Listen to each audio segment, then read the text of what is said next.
The one-day journey home to San Francisco turned into 3.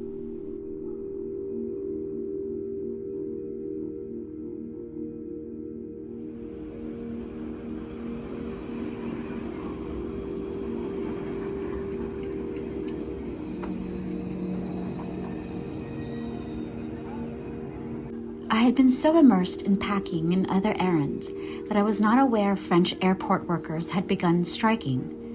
My first inkling was a text on the way to Charles de Gaulle that my flight to Frankfurt had been canceled.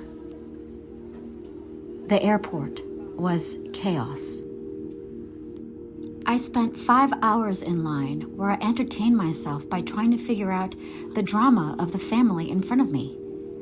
There were tears, yelling, angry accusations, all in another language.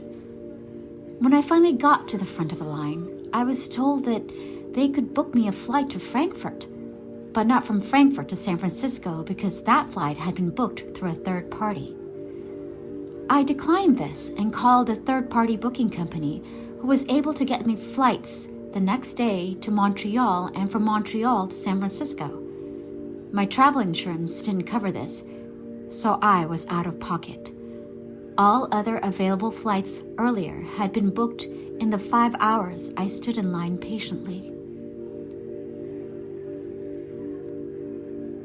I decided to embark on another adventure, spending the night at the airport. I walked for hours with my luggage on a trolley, slowly, aimlessly, from one end of the terminal to the other. While I walked, anger formed like hard, dark coal inside me. Not all the flights had been canceled that day from Charles de Gaulle. Some non-stop flights to the U.S. had eventually taken off, only a bit delayed. If I hadn't felt the need to do separate flights when booking so many months ago, perhaps my non-stop flight would have been spared and I would be disembarking at that moment in San Francisco. This I would not forget. I found the quietest place I could, which wasn't quiet at all, and bedded down for the night, only to be awoken at 2:30 in the morning with another text that my new flight had also been canceled, to be followed by another text some minutes later that I had been rebooked in a later flight, which was then almost immediately chased by a text stating that that flight, too, was canceled. Something miraculous happened. I wanted to leave Paris by any means necessary. Another adventure, I decided. I would take the channel to London for the first time, an idea I had toyed with in the past 6 weeks. At least I would be heading closer west. It was all done in minutes. A Eurostar ticket to London, then a flight from Heathrow to Calgary, and from Calgary to San Francisco. Piece of cake.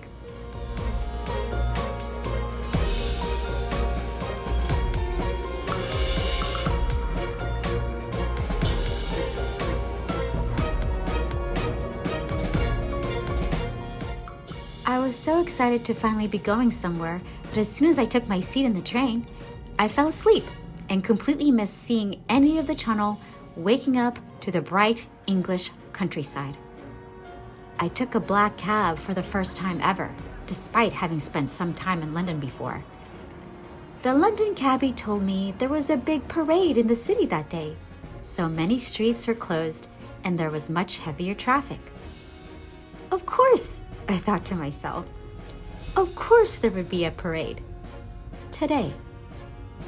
When the cabbie drove up to Heathrow, a long queue snaked out the door and doubled over the entire length of the terminal front. There was only one security line for the entire terminal. Of course, I thought. I got onto my flight in time, but as I sat down, an announcement that takeoff would be delayed 45 minutes for refueling. Of course it was. As the plane neared Calgary, another announcement. All U.S.-bound passengers were to go through passport control first, gather their luggage, and check it back in again before continuing. I deplaned, and as I stood in the long queue for passport control, a text came in that my flight had been rebooked for the following morning. Of course it was. At least I didn't have to book myself. Although it was tempting, I did not spend the night at the Calgary airport, but treated myself to a lovely hotel bed and watched the news that night. The French airport workers' strike had reverberations throughout the entire world, as I already saw for myself in London. So many stranded passengers worse off than me. Multiple nights sleeping at the airport, no way to get home, lost luggage. My heavy copper pot, which I had now so far lugged to 3 countries, was thankfully still in my possession. The Canadian cabbie I had hired to pick me up that morning had assured me that arriving at the airport 2 hours before my flight was more than enough. I had begun to agree, then thought better of it, and insisted on 3 hours. When I saw the long line just to check in, I was glad I did. Finally, my last flight. As I sat down, I said hi to the woman next to me who had a book about Freya Stark on her lap. We talked about the intrepid female explorer. It felt wonderful to be fluent, to express myself in complex sentence structures. It was like water being released from a dam. I like feeling not stupid. There were no other texts, no other announcements of delays, just a smooth flight home. There is a saying which has been misattributed to Mark Twain that goes, "The coldest winter I ever spent was a summer in San Francisco," which could only have been uttered by a local. For even in deep summer, the city belongs to the fog, which has its own name, Carl. The fog is ever present, but finicky. It recognizes exactly where the city's boundaries are and prefers to stay in them. For instance, it could be a sunny, summery 80 degrees in the county just north of San Francisco, but right at the county line, the fog is suddenly everywhere and winter has come. But not today. Today, as if in compensation for the tumult of the past few days, the notorious fog had transformed itself into pretty white clouds. And I was reminded of why San Francisco has long been called the Paris of the West.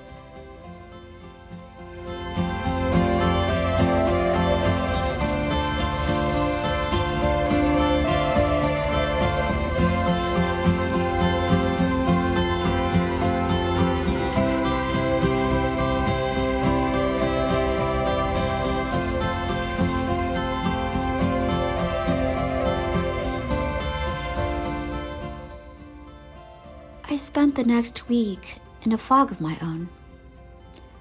It felt like I was in mourning and did nothing with my luggage except drag it up the stairs to remain unopened for a very long time.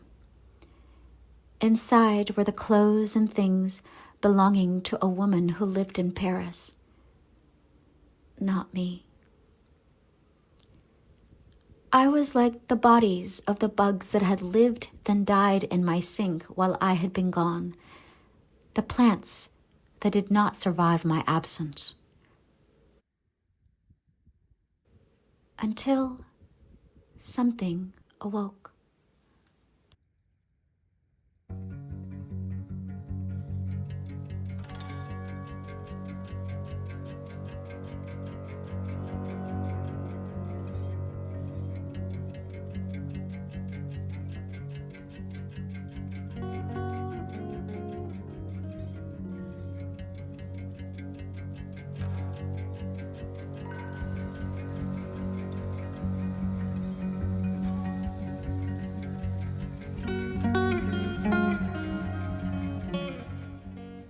It wasn't as I had feared.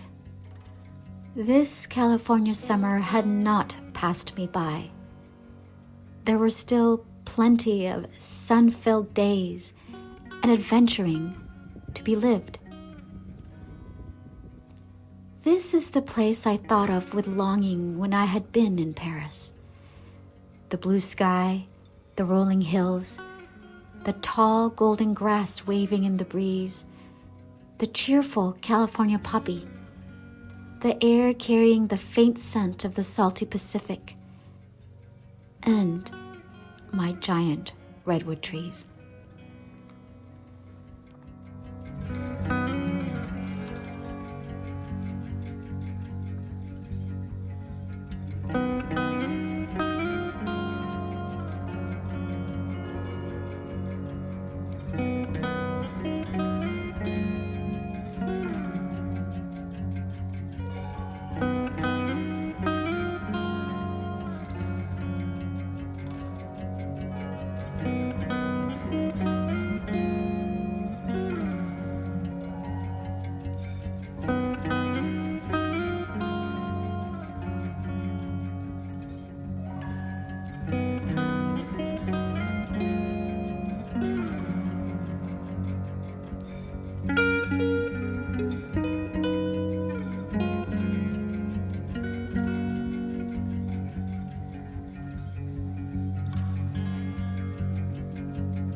My heart belongs to Paris, always.